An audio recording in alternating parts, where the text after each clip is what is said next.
संबंध। अब आगे के 27वें और 28वें इन दो श्लोकों में भगवान यह बताते हैं कि जिस तत्व को ज्ञान योगी और कर्म योगी प्राप्त करता है उसी तत्व को ध्यान योगी भी प्राप्त कर सकता है। टिप्पणी। ध्यान योग साधक को स्वतंत्रता से परमात्मा की प्राप्ति कराता है एवं कर्म योग, ज्ञान योग और भक्ति योग के साधकों द्वारा भी इसका उपयोग किया जा सकता है। जप, ध्यान, सत्संग और स्वाध्याय ये प्रत्येक साधक के लिए उपयोगी हैं और आवश्यक भी। स्पर्शान् कृत्वा बहिर्बाह्यान् चक्षुषैवान्तरे भ्रुवोः प्राणापानौ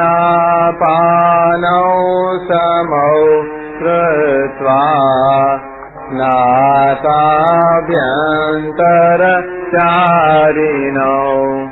यतेन्द्रियमनो बुद्धिर्मुनिर्मोक्षपरायणः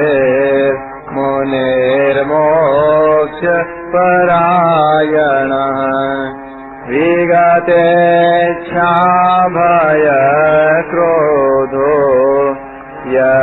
सदा मुक्त एव सः।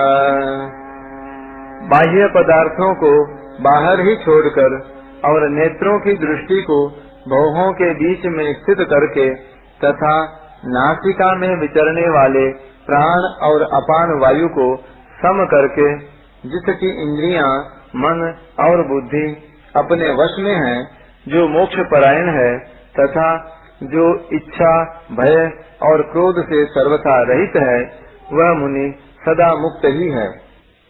व्याख्या। स्पर्शान् कृत्वा बहिर्बाह्यान्। परमात्मा के सिवाय सब पदार्थ बाह्य हैं। बाह्य पदार्थों को बाहर ही छोड़ देने का तात्पर्य है कि मन से बाह्य विषयों का चिंतन न करे। बाह्य पदार्थों के संबंध का त्याग कर्मयोग में सेवा के द्वारा और ज्ञान योग में विवेक के द्वारा किया जाता है। यहाँ भगवान ध्यान योग के द्वारा बाह्य पदार्थों से संबंध विच्छेद की बात कह रहे हैं। ध्यान योग में एकमात्र परमात्मा का ही चिंतन होने से बाह्य पदार्थों से विमुखता हो जाती है। वास्तव में बाह्य पदार्थ बाधक नहीं है, बाधक है इनसे राग पूर्वक माना हुआ अपना संबंध। इस माने हुए संबंध का त्याग करने में ही उपर्युक्त पदों का तात्पर्य है। चक्षुष चैवांतरे भ्रुवोः। यहाँ भ्रुवोः अंतरे पदों से दृष्टि को दोनों भौहों के बीच में रखना अथवा दृष्टि को नासिका के अग्रभाग पर रखना, ये दोनों ही अर्थ लिए जा सकते हैं। ध्यान काल में नेत्रों को सर्वथा बंद रखने से लय दोष अर्थात निद्रा आने की संभावना रहती है और नेत्रों को सर्वथा खुला रखने से सामान्य दृश्य रहने से विक्षेप दोष आने की संभावना रहती है। इन दोनों प्रकार के दोषों को दूर करने के लिए आधे मूंदे हुए नेत्रों की दृष्टि को दोनों भौहों के बीच स्थापित करने के लिए कहा गया है। प्राणापानौ समौ कृत्वा नासाभ्यन्तरचारिणौ। नासिका से बाहर निकलने वाली वायु को प्राण और नासिका के भीतर जाने वाली वायु को अपान कहते हैं। प्राण वायु की गति दीर्घ और अपान वायु की गति लघु होती है। इन दोनों को सम करने के लिए पहले बाईं नासिका से अपान वायु को भीतर ले जाकर दाईं नासिका से प्राण वायु को बाहर निकाले, फिर दाईं नासिका से अपान वायु को भीतर ले जाकर बाईं नासिका से प्राण वायु को बाहर निकाले। इन सब क्रियाओं में बराबर समय लगना चाहिए। इस प्रकार लगातार अभ्यास करते रहने से प्राण और अपान वायु की गति सम, शांत और सूक्ष्म हो जाती है। जब नासिका के बाहर और भीतर तथा कंठ आदि देश में वायु के स्पर्श का ज्ञान न हो तब समझना चाहिए कि प्राण अपान की गति सम हो गई है। इन दोनों की गति सम होने पर लक्ष्य परमात्मा रहने से मन से स्वाभाविक ही परमात्मा का चिंतन होने लगता है। ध्यान योग में इस प्राणायाम की आवश्यकता होने से ही इसका उपर्युक्त पदों में उल्लेख किया गया है। यतेन्द्रिय मनोबुद्धि, प्रत्येक मनुष्य में एक तो इंद्रियों का ज्ञान रहता है और एक बुद्धि का ज्ञान। इंद्रियां और बुद्धि दोनों के बीच में मन का निवास है। मनुष्य को देखना यह है कि उसके मन पर इंद्रियों के ज्ञान का प्रभाव है या बुद्धि के ज्ञान का प्रभाव है, अथवा आंशिक रूप से दोनों के ज्ञान का प्रभाव है। इंद्रियों के ज्ञान में संयोग का प्रभाव पड़ता है और बुद्धि के ज्ञान में परिणाम का। जिन मनुष्यों के मन पर केवल इंद्रियों के ज्ञान का प्रभाव है, वे संयोगजन्य सुख भोग में ही लगे रहते हैं, और जिनके मन पर बुद्धि के ज्ञान का प्रभाव है, वे परिणाम की ओर दृष्टि रहने से सुख भोग का त्याग करने में समर्थ हो जाते हैं। न तेषु रमते बुधः, प्रायः साधकों के मन पर आंशिक रूप से इंद्रियों और बुद्धि दोनों के ज्ञान का प्रभाव रहता है। उनके मन में इंद्रियों तथा बुद्धि के ज्ञान का द्वंद्व चलता रहता है, इसलिए वे अपने विवेक को महत्व नहीं दे पाते और जो करना चाहते हैं उसे कर भी नहीं पाते। यह द्वंद्व ही ध्यान में बाधक है। अतः यहाँ मन, बुद्धि तथा इंद्रियों को वश में करने का तात्पर्य है कि मन पर केवल बुद्धि के ज्ञान का प्रभाव रह जाए, इंद्रियों के ज्ञान का प्रभाव सर्वथा मिट जाए। मुनिर मोक्ष परायणः, परमात्मा प्राप्ति करना ही जिसका लक्ष्य है, ऐसे परमात्मा स्वरूप का मनन करने वाले साधक को यहाँ मोक्ष परायणः कहा गया है।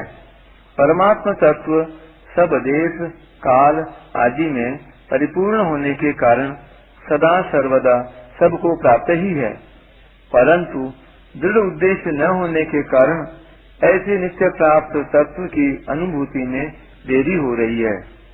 यदि एक दृढ़ उद्देश्य बन जाए तो तत्व की अनुभूति में देरी का काम नहीं है। वास्तव में उद्देश्य पहले से ही बना बनाया है, क्योंकि परमात्मा प्राप्ति के लिए ही यह मनुष्य शरीर मिला है। केवल इस उद्देश्य को पहचानना है। जब साधक इस उद्देश्य को पहचान लेता है, तब उसमें परमात्मा प्राप्ति की लालसा उत्पन्न हो जाती है। यह लालसा संसार की सब कामनाओं को मिटाकर साधक को परमात्मा तत्व का अनुभव करा देती है।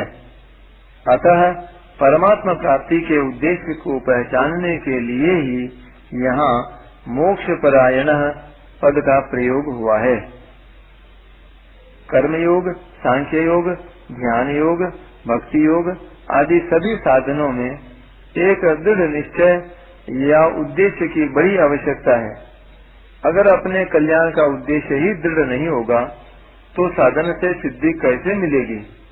इसलिए यहाँ मोक्ष परायणः पद से ध्यान योग में दृढ़ निश्चय की आवश्यकता बताई गई है।